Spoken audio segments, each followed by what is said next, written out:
ఈ టీవీ నిజంగా భగవద్గీత 2 శ్లోకాలు అర్థమయ్యేలా చాలు టీవీ వచ్చేస్తుంది మనిషికి. ఎవడికి వంగడు, ఇంకా ఎవడికి వంగడు. కర్మణ్యేవాధికారస్తే మా ఫలేషు కదాచన. నేనేమీ ఆశించను, నా పని ఏదో నేను చేస్తున్నా. వంగాల్సిన పని ఏముందండి? ఇదే భగవద్గీత. మనం ఇలా మాట్లాడుతూ ఉంటాం. ఊరికే భగవద్గీతలో కూడా మళ్ళీ ఈ అధ్యాయం చదివితే ఏమొస్తుంది, ఆ అధ్యాయం ఏం చదివినా ఆయాసం వస్తుంది, ఏం రాదు. నువ్వు ఆచరిస్తేనే వస్తుంది ఏదైనా. అధ్యాయానికో పుణ్యం, అధ్యాయానికో పథకం పెట్టకూడదు. ఇలాగ ఏదో పథకాలు ఉండవు ఇక్కడ.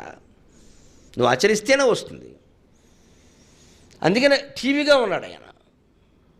వేరెత్తి ఏదో మాకై ప్రవచించి చూడండి. కేవలం అర్జునుడి కోసం చెప్పింది కాదు ఇది. ఎందుకు అంటే అర్జునుడు అందులో ఉన్నదాన్ని పూర్తిగా చేయాలి. పూర్తిగా కాదు, నన్ను అడిగితే మీరు కోపపడొద్దు. అర్జునుడు అందులో 4వ వంతు కూడా చేయలే.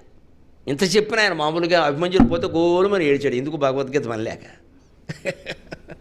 అంతేకాదు, ఏడిస్తే వేరే విషయం. పుత్ర వ్యామోహం, పుత్ర ప్రేమ ఏడుస్తారండి. అబ్బాయి సైంధవుణ్ణి తెల్లారసరికి అర్జున్